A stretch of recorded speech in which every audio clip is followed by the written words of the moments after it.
देश भर में एक तरफ जहां कोरोना और ओमिक्रॉन के केस बड़ी तेजी से बढ़ते जा रहे हैं, तो दूसरी तरफ राहत की खबर ये है कि बच्चों के लिए लगाई जाने वाली कोविड वैक्सीन का जो टारगेट है वो 1 करोड़ से भी ऊपर हो चुका है और राजधानी दिल्ली के अंदर भी गुरुवार देर शाम तक 56,000 से ज्यादा बच्चों को कोवैक्सीन का टीकाकरण किया जा चुका है। बातचीत करेंगे हमारे साथ ईडीएमसी के covid nodal officer doctor Ajay Lekhi ji जुड़े हुए हैं फोन लाइन पर। डॉक्टर साहब, स्वागत है आपका। धन्यवाद। सबसे अच्छी बात यह है कि आज की तारीख में जहां हम देख रहे हैं कि तीसरी वेव में और मरीजों का तांता सा लग चुका है जी, और उस वक्त पे ये जो हमें शुरू किया है कि 15 से 18 साल के बच्चों में कोविड वैक्सीनेशन और स्पेशली कोवैक्सीन दिया जा रहा है, तो ये एक बहुत ही अच्छी बात है। परंतु अभी जैसा कि हम देख रहे हैं कि बहुत सारे सेंटर्स को अब बढ़ा दिया गया है वैक्सीनेशन के लिए और बच्चों में एक अच्छा सा उत्साह भी दिख रहा है कि एक दिन में लगभग 80,000 90,000 बच्चों को वैक्सीनेशन हो जाता है।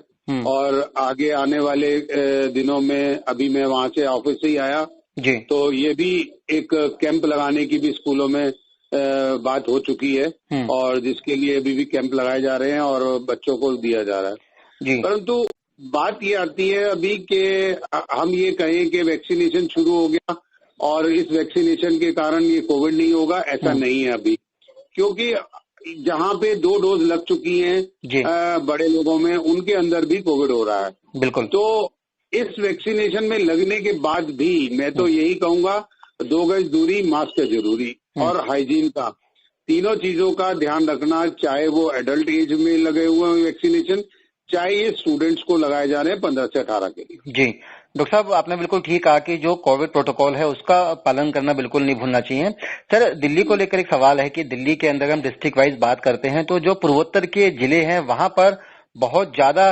इसमें तेजी देखी जा रही है कि वहां पे वैक्सीन लेने के लिए बच्चों में उत्साह बहुत ज्यादा, जबकि वहीं पश्चिमी जिले की बात करते हैं तो वहां पे रेशियो थोड़ा कम है। इसकी वजह क्या होगी, क्योंकि आप खुद कोविड नोडल ऑफिसर भी हैं, क्या प्रचार में कमी है या अभी माँ बाप खुद को तैयार नहीं कर पाए बच्चों को वैक्सीनेशन सेंटर तक ले जाने के लिए, या फिर धीरे धीरे लोग घरों से बाहर निकल रहे हैं अपने बच्चों को लेकर?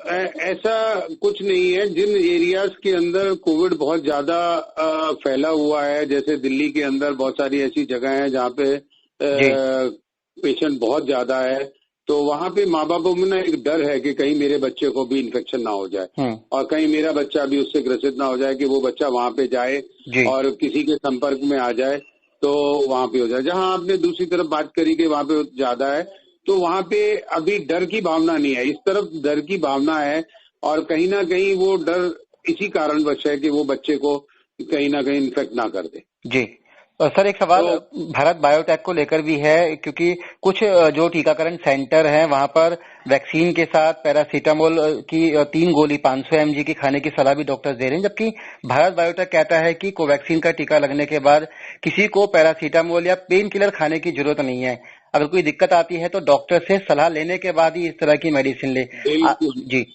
आप क्या कहते हैं सर? आपने ठीक सवाल किया और हम तो कहीं भी नहीं दे रहे हैं कि 3 गोली दी जाए और बाई चांस में कोई अपने पास से ये कह देता होगा कि भाई पैरासीटामोल की टेबलेट ले लेना, बुखार आ जाए तो पैरासीटामोल की टेबलेट ले लेना, बिना बुखार के या बिना दर्द के पैरासीटामोल नहीं देनी चाहिए और अगर देनी भी है तो फिर अगर बुखार आ जाता है तभी पैरासीटामोल का इस्तेमाल करें, नहीं तो ऐसी भी कोई जरूरत नहीं। हल्का सा बुखार आता है और वो भी चला जाता है, 1 आध दिन के अंदर चला जाता है।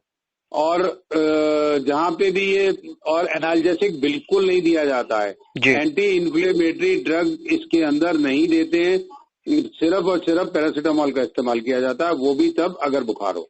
जी डॉक्टर साहब, एक आखिरी सवाल, पेरेंट्स से क्या आप अपील करेंगे कि वैक्सीन से पहले और बच्चों को वैक्सीन लगवाने के बाद किस तरह की प्रिकॉशंस बरतें, क्या खाने पीने का कुछ विशेष ख्याल रखें और क्या ऐसी चीजें हैं जो बच्चे ना करें वैक्सीनेशन के बाद? मैं ये कहूंगा कि ये जो जंक फूड है आज की तारीख में और मैदे वाली चीजें हैं, इन चीजों की रुकावट करनी चाहिए और बच्चों को अपनी इम्यूनिटी बढ़ा के रखनी चाहिए, जिससे कि वो इस बीमारी से जल्द अगर कभी हो भी जाती है बाई चांस तो ठीक होने में उसको मदद मिलती है। फल फ्रूट का इस्तेमाल ज्यादा करना चाहिए, सब्जियों का इस्तेमाल ज्यादा करना चाहिए और सबसे जरूरी चीज, जैसा कि मैंने पहले कहा, 2 गज दूरी, मास्क है जरूरी और हाइजीन, जो कि एक सबसे प्राइमरी चीज है, और चौथी चीज है डाइट। एक बात मैं और कहना चाहूंगा कि जो मैं देख रहा हूँ इस वक्त पे कि खास तौर पे बच्चे और बड़े लोग कपड़े के मास्क को इस्तेमाल कर रहे हैं, और इस मास्क को बैन कर देना चाहिए गवर्नमेंट को तुरंत और तुरंत।